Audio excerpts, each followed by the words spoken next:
আচ্ছা, আপনার কি কখনো মনে হয়েছে যে আপনি এক বিশাল সাগরের মাঝখানে একা একটা নৌকায় ফেসে গেছেন? চারিদিকে শুধু অন্ধকার আর বিশাল বিশাল ঢেউ আপনাকে গিলে খেতে আসছে। আপনি সাহায্যের জন্য চিৎকার করছেন, কিন্তু কেউ আপনার ডাক শুনছে না। আজ আমাদের অনেকের জীবনটাই এমন হয়ে গেছে। আমরা নামাজে দাঁড়াই, চোখের পানিতে জায়নামাজটা ভিজিয়ে ফেলি, রাতের পর রাত আল্লাহর কাছে আমাদের কষ্টর কথা বলি, কিন্তু দিন শেষে মনে হয় সবই যেন বৃথা। তখন মনে হয় আমাদের দোয়াগুলো কি আসমানের ছাদ পর্যন্ত পৌঁছাতে পারছে না? তবে আল্লাহ কি আমার উপরে নারাজ? হে আমার কলিজার টুকরো ভাই ও বোনেরা, আজ আমি আপনাদের কোনো সাধারণ কথা শোনাবো না।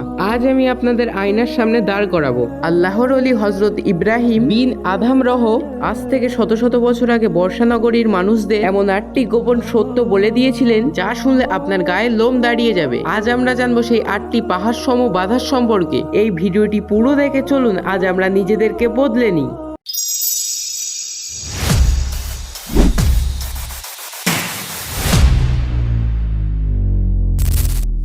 আমরা মুখে তো সবাই বলি আল্লাহ আমাদের রব, কিন্তু আপনি নিজের বুকে হাত দিয়ে ভাবুন তো, আসলেই কি আমরা তাকে মালিক হিসেবে মেনে নিয়েছি? আপনি যখন চাকরি করেন, আপনার মালিকের হুকুম না শুনলে মাস শেষে বেতন পান না। আর আল্লাহ আপনাকে জীবন দিলেন, চোখ দিলেন, রিজিক দিলেন, অথচ তারই অবদ্ধতা করছেন। আমরা সবাই আল্লাহর দয়ায় শ্বাস নিই, কিন্তু সেজদার জন্য আমাদের কাছে সময় হয় না। আমরা আল্লাহর দেয়া নিয়ামত খাই, কিন্তু শুকরিয়া আদায় না করে তারই অভিযোগ করি। এই যে অকৃত্রিয়তা, এই যে চিনি কিন্তু মানি না, এই যে আপনার দোয়ার পথে প্রথম এবং প্রধান দেওয়াল। যতক্ষণ আপনি তার গোলামি করবেন না, ততক্ষণ আপনার চাওয়ার কোনো মানেই হয় না।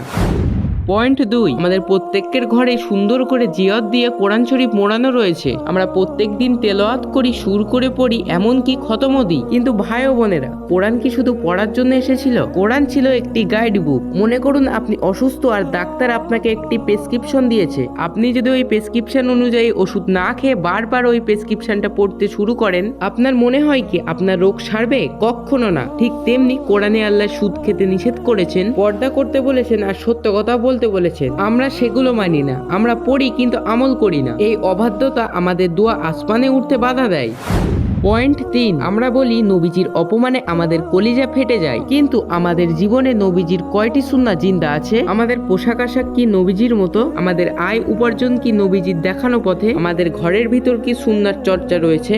দুঃখজনকভাবে আমাদের সুন্নাহকে কেবল টুপি, দাড়ি আর পাঞ্জাবি পর্যন্ত সীমাবদ্ধ করেছি, অথচ নবীজির ব্যবহার, তার ধৈর্য, তার ইবাদতের পদ্ধতি আমরা ছুঁড়ে ফেলেছি। আপনি যখন নবীজির পথ ছেড়ে নিজের খুশি মতো চলতে শুরু করবেন, তখন আল্লাহর রহমতের চাবিকাঠি আপনার হাত থেকে হারিয়ে যায়। সুন্নাহবিহীন জীবন হলো রুহুবিহীন শরীরের মতো, যা আল্লাহের কাছে পৌঁছায় না।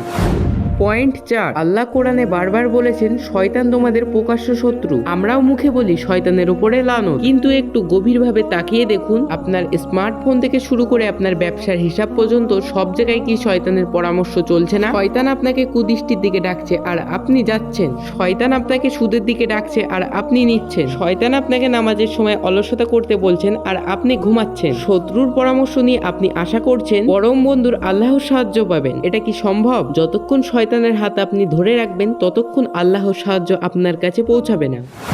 পয়েন্ট 5, জান্নাত তো বিশাল এক নিয়ামত। আমরা সকলেই চাই যেন মৃত্যুর পর যেন জান্নাতুল ফেরদাউস পাই, কিন্তু জান্নাত কি মাগনা পাওয়া যায়? জান্নাতের পথ হলো কষ্টের পথ। রাসূল সাল্লাল্লাহু আলাইহি ওয়াসাল্লাম বলেছেন জান্নাতকে ঢেকে রাখা হয়েছে কষ্টের কাজ দিয়ে। আপনি ফরজের সময় আরামের ঘুম ছাড়বেন না, আপনি হারাম টাকা ছাড়বেন না, আপনি জিহ্বা নিয়ন্ত্রণ করবেন না, অথচ জান্নাত চাইবেন? এটা নিজেকে ধোঁকা দেওয়া। আপনি যদি জান্নাতের পথে এক পা না বাড়ান, তাহলে আল্লাহ কিভাবে আপনার জান্নাতের দোয়া কবুল করবে? দোয়া কবুলের জন্য কাজের প্রচেষ্টাও থাকতে হয়। পয়েন্ট 6, আমরা যখন জাহান্নামের বয়ান শুনি, আমাদের তখন চোখ ভিজে ওঠে। আমরা দোয়া করি, হে আল্লাহ আমাদের জাহান্নামের আগুন থেকে বাঁচাও। পরক্ষণেই আমরা সেই পাপের দিকে লিপ্ত হই, যা আমাদের জাহান্নামের দিকে নিয়ে যায়। এটি কেমন ভয়? ধরুন আপনার সামনে আগুন জ্বলছে আর আপনি বলছেন আমি আগুনকে খুবই ভয় পাই, কিন্তু আপনি বারবার সেই আগুনের দিকে হাঁটছেন। মানুষ আপনাকে পাগল বলবে না? আমরা ঠিক এই কাজটাই করছি। আমরা জাহান্নামকে ভয় পাই ঠিকই, কিন্তু গোনা ছাড়ার নাম নেই। এই মিথ্যা ভয় আল্লাহর কাছে কোনো দাম রাখে না, যার ফলে আমাদের দোয়া কবুল হয় না।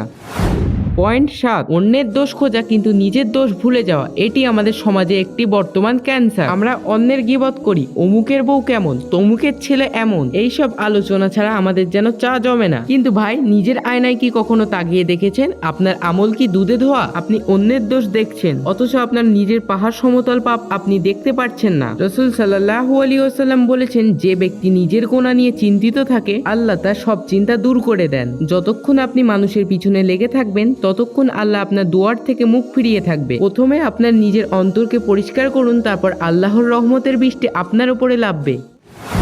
সর্বশেষ 8 নম্বর পয়েন্ট হলো মৃত্যু ভুলে দুনিয়ার মোহে মত্ত থাকা। মৃত্যু যে কোনো মুহূর্তে আসতে পারে। আজ আপনি ভিডিওটি দেখছেন, কাল আপনার জানাজা হতে পারে, কিন্তু আমাদের ব্যস্ততা দেখুন। ঘর বানাচ্ছি, ব্যাংক ব্যালেন্স বানাচ্ছি, আমরা ক্ষমতা চাইছি যেন আমরা 1000 বছর বাঁচবো। আখিরাতের কথা আমাদের মাথায় নেই বললেই চলে। যার মনে দুনিয়ার লোভ ঢুকে যায় তার মন থেকে আল্লাহর ভয় মুছে যায়, আর যেই হৃদয়ে আল্লাহর ভয় নেই সেই হৃদয়ের আর্তনাদ আল্লাহ শোনেন না। মৃত্যুকে ভুলে যাওয়া এই অপরাধী আমাদের দোয়াকে জমিনে আটকে রাখে। আখিরাতকে লক্ষ্য বানান, দেখবেন আপনার দুনিয়া সব পাওয়া যেন সহজ হয়ে গেছে। প্রিয় ভাই ও বোনেরা, এই 8টি কারণ শুধু বসরবাসীদের জন্য ছিল না, এটি আমাদের প্রত্যেকের জন্য আয়না। এখনো অনেক সময় আছে তওবা করার। আল্লাহ চাইছেন এই ভিডিওটা আপনার কাছে পৌঁছাক, তাই আপনি দেখতে পাচ্ছেন। চোখের পানি ফেলুন, নিজের ভুলের জন্য অনুতপ্ত হন। আল্লাহ তো সে গফুরুর রহিম, আপনার সারা জীবনের গোনা সে 1 সেকেন্ডে মাফ করে দিতে পারে। শুধু একবার আপনি খাঁটি মনে ফিরে আসুন। আল্লাহ আমাদের সকলকে এই 8টি গোনা থেকে হেফাজত করুন এবং আমাদের তওবা কবুল করুন। ভিডিওটা যদি আপনার ভালো লাগে তাহলে আপনার প্রিয়জনদের কাছে শেয়ার করে সতর্ক করুন। কে জানে আপনার একটি শেয়ারের কারণে কারো দোয়া কবুল হওয়ার পথ খুলে যেতে পারে। আল্লাহ আমাদের সকলকে হেদায়েত দান করুক, আমিন।